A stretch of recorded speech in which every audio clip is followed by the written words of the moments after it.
In 2026, Erling Haaland scored 16 goals in a single World Cup qualifying campaign. Norway won all 8 of their matches. They scored 37 goals in total, more than any other team in Europe. And Haaland wasn't even doing it alone. Martin Odegaard was pulling the strings in midfield. Alexander Sorloth was banging in goals for club and country. Antonio Nusa and Oscar Bob, both barely in their 20s, were already starting for elite European clubs. 5 players, 1 generation, 1 country of just 5.5 million people, fewer than the city of Los Angeles. So how does a small, cold, football-obsessed nation with almost no history of success suddenly produce this many world-class players at once? The easy answer is talent. Genetics. Luck. The real answer is a system. A quiet, decades-long experiment in how to raise footballers. One that most of the football world still doesn't fully understand. This isn't a story about Erling Haaland. It's a story about the machine that built him, and 4 other players just like him, all at once, all from the same tiny country. Because the truth is, Norway didn't get lucky. Norway got patient. And patience, it turns out, might be the most underrated weapon in modern football.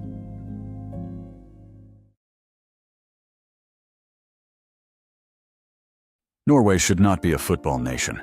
It has a population smaller than New York City. Winters here are long, dark, and brutally cold. For months, grass simply doesn't grow. Historically, Norwegians were raised on skiing and handball, not football.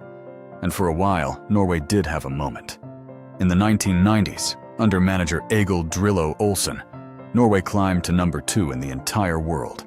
A stunning peak built on a direct, physical, defensively disciplined style. In 1998, they beat Brazil at the World Cup. Then it all disappeared. For 28 years, Norway didn't qualify for a single major tournament. While the rest of Europe evolved, faster passing, higher pressing, more technical academies, Norway's direct physical approach became a relic. The country that once beat Brazil couldn't even reach the group stage of anything. By the early 2000s, Norwegian football was an afterthought, a cautionary tale about a country that peaked too early and had nothing left to build on. There was no money to throw at the problem the way bigger nations could, no sudden influx of foreign investment, no obvious fix.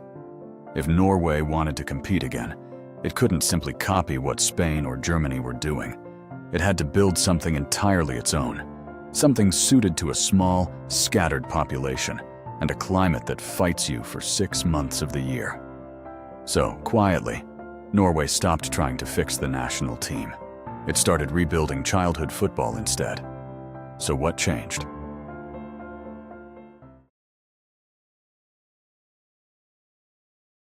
While the national team was falling apart, something else was quietly being built underneath it. In 2007, Norway did something no other football nation has ever done. It passed a law. Under the Barneidrettsbestemmelsene, the children's rights in sport regulations, it became illegal in Norway to rank children under 13. No league tables, no national championships, no stats. Clubs that break the rule can be fined the equivalent of 50,000 euros. Think about that. In England, in Spain, in Brazil, 8-year-olds are already being sorted into elite and not elite. In Norway, that sorting is against the law. Until age 13, every child is guaranteed equal playing time, regardless of ability. Games are played small-sided, 3 a side, then 5, then 7. Slowly building up to a full 11-a-side pitch only once players are old enough to need it. The whole system runs on volunteers. Over 130,000 parents and community members coach Norwegian football for free, supported by a national coaching app that pushes professional training plans straight to their phones. It's how a country with limited resources still manages 20,000 qualified coaches. Kids are also encouraged to play multiple sports well into their teens: handball, skiing, athletics, rather than specializing early. It sounds like it would slow players down. It does the opposite. By refusing to filter out unpromising kids at age 8, Norway keeps its entire talent pool in the game. Late bloomers aren't cut. Physically small teenagers aren't discarded before their growth spurt. Nobody burns out at 15 from being pushed too hard, too early. Only at 13, the exact age the law allows it, do players enter the Landslagsskolen, Norway's national team school, where real talent development finally begins. By then, they've already had 5 extra years to simply fall in love with the game, instead of 5 extra years of being told, quietly, that they weren't good enough. It's a strange thing to realize. One of the most technically gifted generations in Norwegian history was built, in part, by a government making sure nobody was allowed to tell an 8-year-old they'd already lost.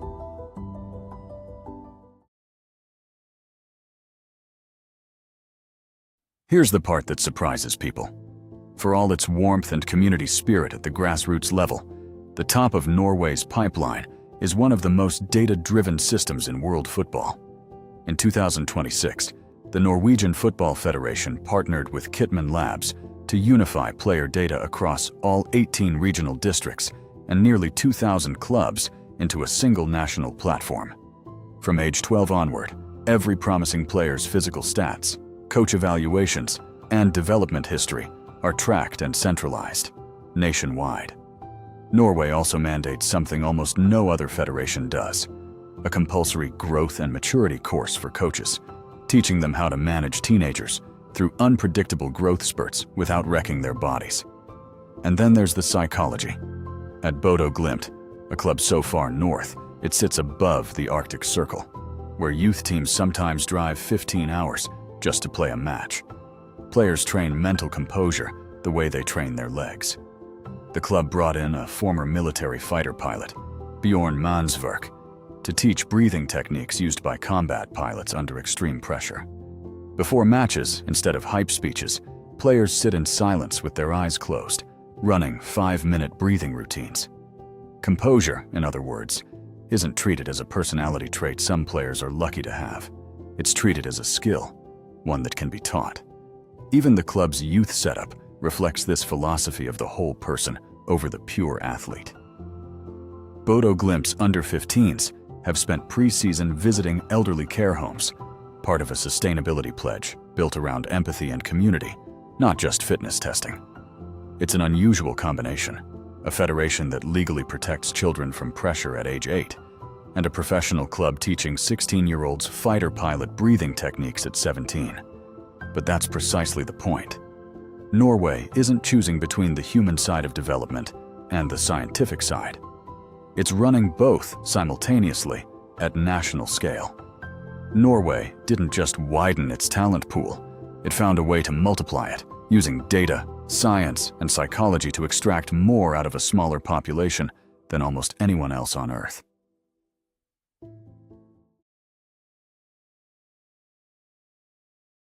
None of this worked because of one exceptional player. It worked because the system was built to produce many at once. Take Erling Haaland. At Brian FK, his youth coach was a volunteer parent. His entire training group of 40 kids stayed together. Same peer group, same coach, regardless of ability, until they were 15 years old. No early sorting, no pressure, just football and friends. Martin Ødegaard trained relentlessly on artificial pitches with his father, part of a wave of all-weather turf built across Norway in the 2010s, specifically to beat the winters. Alexander Sorloth came up through Trondheim's traditional club structure, built around physical development and patience.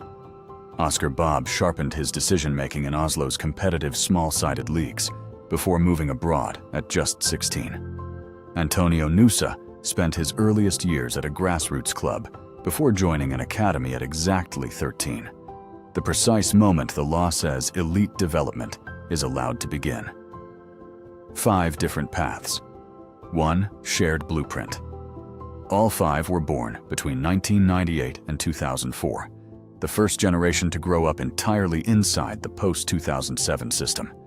The first to get both the artificial pitches and the legally protected, pressure-free childhood at the same time. That's not a coincidence. That's what happens when you design a system correctly, and then wait 15 years for it to mature. Compare that to England, where academies pull promising children away from their local schools and friend groups as early as age 7, isolating them inside elite bubbles. Norway does almost the opposite. Its players stay embedded in their communities, their schools, their neighborhoods, their childhood friendships, for as long as possible. The result is a generation of players who didn't have to choose at 8 years old between being a footballer and being a kid. They got to be both. And somehow, that produced sharper decision makers, not softer ones.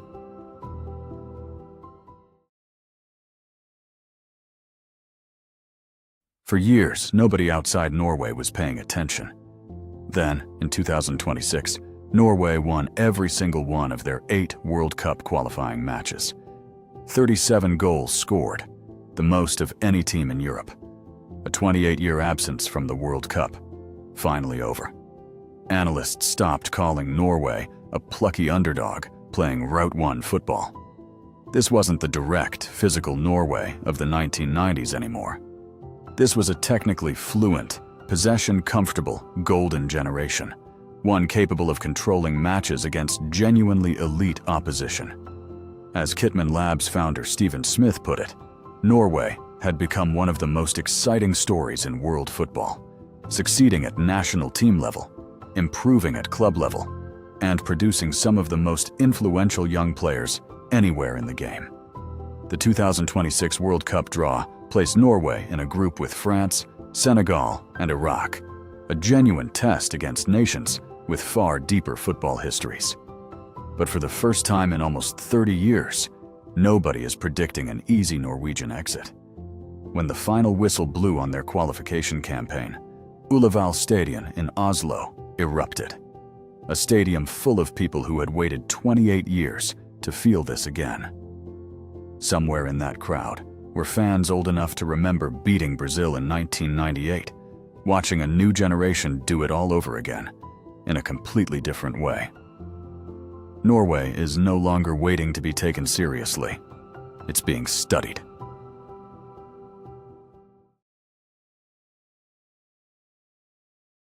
Germany built the first modern football machine, a system engineered for relentless, replicable excellence. Morocco built one of the smartest national blueprints in the modern game, turning limited resources into a golden generation of its own. Norway built something quieter, and in some ways more radical. A country that made it illegal to give up on a child too early. A federation that trusted volunteers as much as scientists. A nation that discovered greatness doesn't always come from finding the most talented kids. Sometimes it comes from refusing to lose any of them. 5.5 million people. Almost no talent wasted. Think about what that actually means. Somewhere in Norway right now, there's an 8-year-old who isn't the best player on their team. Nobody has ranked them. Nobody has cut them. Nobody has decided this early that they don't have what it takes. They're just playing. And in a system built the way Norway's is, that might be exactly how the next Haaland, the next Odegaard, gets found. Not by being spotted, but by simply never being lost in the first place. That might be the most dangerous football philosophy in the world, and it's only just getting started. Thank you for watching. If you enjoyed this documentary, please like, share, and subscribe for more stories like this.